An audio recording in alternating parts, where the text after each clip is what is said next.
안녕하세요. 박상호 변호사입니다. 반갑습니다. 오늘은 특강 시간입니다. 이번 특강은요, 제가 조금 여러분들이 가볍게 들으실 수 있도록 약간 짧게 준비해 봤어요. 그동안 제가 너무 행소법에 관련된 내용만 여러분들께 말씀드린 것 같아서 오늘은 수험생 여러분들이 어떻게 공부를 하셔야 되는지 그것에 대해서 말씀드리려고 합니다. 그래서 제목을 이렇게 잡아봤습니다. 이미 유명하죠. 단물도 다 빠진 것 같은데 슬기로운 시리즈, 슬기로운 수험생활 1편입니다. 자, 첫 번째 슬기로운 수험생활 1편, 제가 제목으로 잡아본 건 쉬는 것에 대해서 말씀드려보도록 하려고 합니다. 일단 쉬는 것은 굉장히 중요하죠, 여러분. 공부하면서 여러분들이 에너지가 많이 방전이 되시고 상당히 피로도도 쌓이고 그런단 말이죠. 그러니까 그 방전된 에너지를 회복시키는 겁니다. 여러분들 핸드폰 충전하듯이 여러분들이 이제 주 중에 보통 주말에 쉬신다고 하면 주중에 공부를 하시면서 에너지를 굉장히 많이 소모를 하신단 말이죠. 그거를 다시 한번 풀로 채우는 그 시간이 잘 쉬는 그 시간이 되는 것이죠.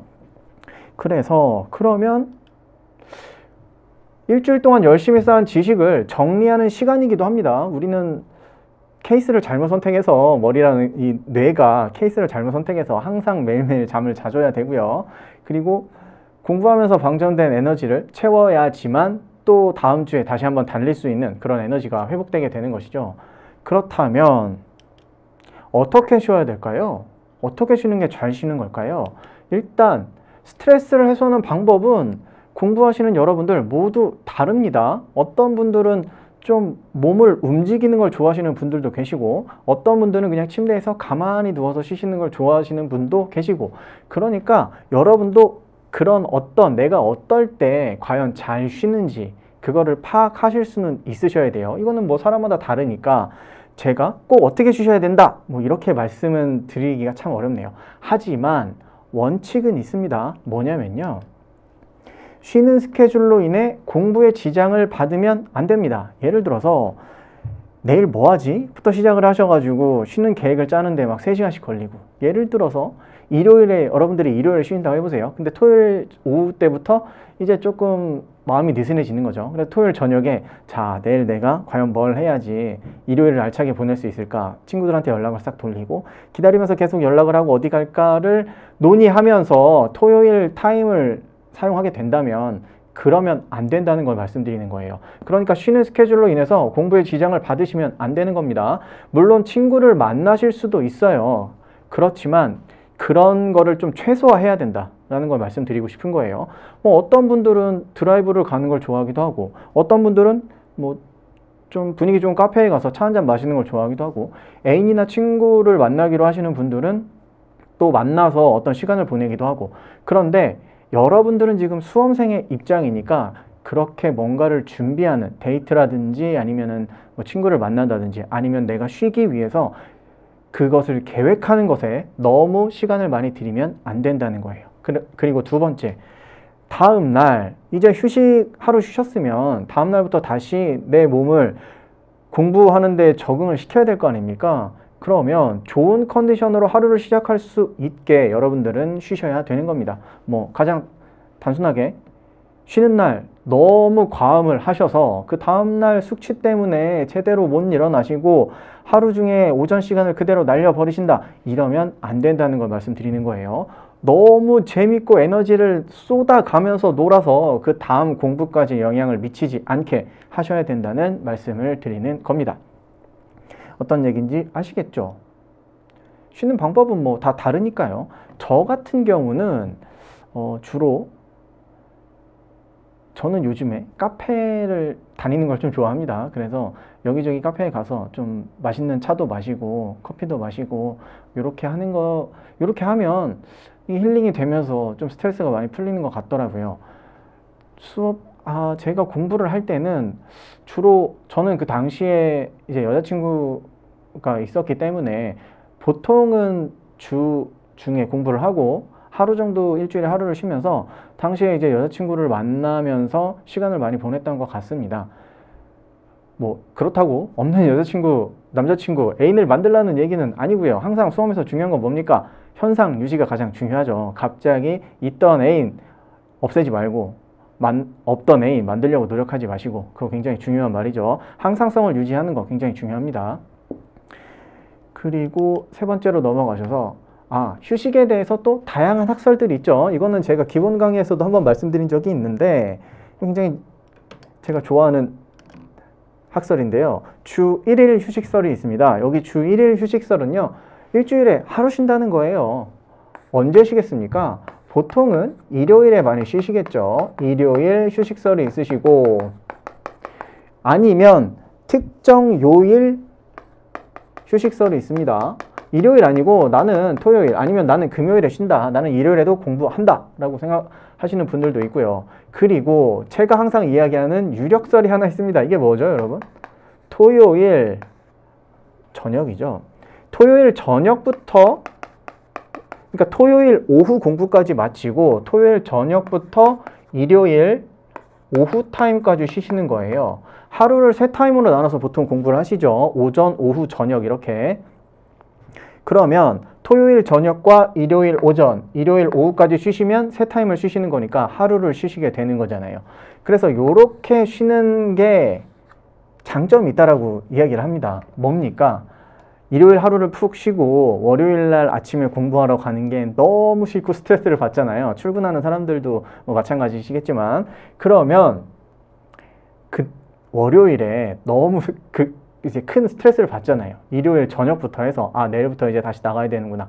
그래서 그걸 좀 완화해 보고자 일요일 오후까지만 쉬고 일요일 저녁에 이제 공부를 시작하게 되는 거죠. 어차피 똑같은 거 아닌가? 조삼모사 아닌가? 뭐 이런 생각이 드실 수도 있습니다.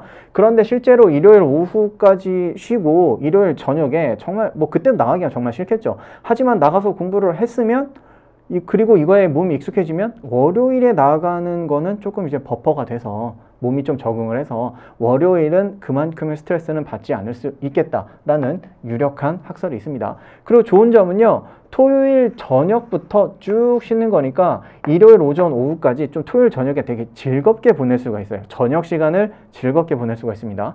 근데 일요일 하루 쉬면요, 일요일 저녁을 굉장히 즐겁게 보내기가 상당히 어렵습니다. 그렇다고 토요일 저녁에 굉장히 열심히 공부를 하느냐, 그것도 사실 좀 어렵고요. 그래서 요게 상당히 좋다라고 이야기하시는 분도 많고, 저도 한번 해보려고 했었는데 잘 안 되더라고요. 그러니까 토요일 저녁부터 쉬는 건 쉽습니다. 그런데 일요일 저녁에 나가서 공부를 하기가 굉장히 어려워요, 사실. 그러니까 여러분들은 만약에 이것도 굉장히 좋은 방법인 것 같습니다. 만약에 요렇게 휴식 스케줄을 잡으신다면 일요일 오후가 끝나고 일요일 저녁에 정말 전투적으로 가서 하셔야 됩니다. 일요일 저녁, 그냥 다음 한 주 할 거 계획 정도 짜고, 뭐 일요일 저녁 타임은 그냥 적당히 내일 나가서 공부할 때 이제 스트레스 받으니까 조금 그거 완화하는 정도로만 사용해야지 라고 생각하시면 큰일 나요. 그러면 안 되는 거예요. 그러실 거면 그냥 일요일 하루 쉬시는 게 낫습니다. 토요일 저녁까지 열심히 공부한다고 생각하시고요. 이렇게 하시려면 일요일 저녁을 어떻게 하셔라? 정말 전투적으로 나가서 일요일 오후까지 딱 쉬시고 일요일 저녁부터 이제 시작이야 하고 공부를 시작하셔야 되는 겁니다. 이게 주 1일 휴식설, 다수설이죠. 대부분 이걸 많이 채택하고 계시지 않나요? 여러분들도. 주 2일 휴식설, 우리나라 주 5일이잖아요. 그러니까 주말, 토요일, 일요일 이틀은 쉬어야 한다. 굉장히 소수설이죠. 이거는 저는 추천드리지 않습니다. 웬만하면 안 하셨으면 좋겠어요. 우리 수험을 하면서 합격에 조금 더 빨리 가기 위해서는 주 이틀 쉬면서 가는 거는 그렇게 추천드리고 싶지 않네요. 물론 어떤 방식을 채택하더라도 합격하는 사람은 나옵니다. 그건 뭐 너무 당연한 거예요. 그런데 저도 이제 수험 생활을 하면서 겪어보면서 주변에 있는 친구들과 뭐 선배, 후배들을 보면서 느꼈던 건 이거는 아닌 것 같다라는 생각을 많이 했습니다. 그 다음이 비정기 휴식설이네요. 이거는 말 그대로 비정기적으로 쉬는 거예요. 내가 쉬고 싶을 때 쉬고 공부하고 싶을 때 공부하는 건데, 쉬고 싶을 때 쉬니까 뭐 이틀 공부하고 하루 쉬고 뭐 3일 공부하고 하루 쉬고 이런 거는 아니라고 보시면 됩니다. 예를 들어서 내가 컨디션이 정말 다운되면 한 이틀 정도 쉬기도 하지만 또 공부가 잘 될 때는 2주, 3주 그냥 쉼 없이 달리기도 하는 또 그게 맞는 분들이 계세요. 이렇게 하는 분들이. 그런데 굉장히 적습니다. 2번과 3번은 굉장히 그러니까 제가 봤을 때는 소수설이라고 제가 말씀드리는 게 이거를 따라서 이렇게 공부하시는 분들은 많이 없더라고요. 많이 없어요. 비정기 휴식설 하시려면 어떻게 하셔야 되냐면 나중에 우리가 시험을 한 2달 정도 앞두고서 비정기 휴식설에 따라서 공부를 하시는 겁니다. 계속 하는 거예요. 계속 일주일 내내 하다가 아 오늘 이제 좀 퍼지겠다 싶을 때쯤 한 2타임이라는 건 예를 들어서 오전, 오후까지 늦게까지 푹 자고 저녁부터 나가서 이제 다시 공부 시작하고 또 가다가 힘들면 아 이때 좀 쉬어야겠다. 그래서 하루 쉬고 뭐 이런 식으로 이게 일주가 이렇게 구성되는 거예요. 이렇게 하는 게 비정기 휴식설입니다. 시험을 얼마 안 남기고서는 이거를 채택하는 분들을 많이 봤어요. 저도 이렇게 했는데 굉장히 괜찮은 방법이었습니다. 시험 전에는 이렇게 정해놓고 쉰다는 게 많이 의미가 없습니다. 시험 날을 기준으로 해서 그 전날 뭐 보고 그 전전날은 뭐 보고 이렇게 계획을 하다 보면 한 달치는 풀로 차게 되거든요. 약간의 여유를 두고 하루 이틀을 비게 해놓으면 이런 식으로 짤 수가 있습니다. 여러분들도.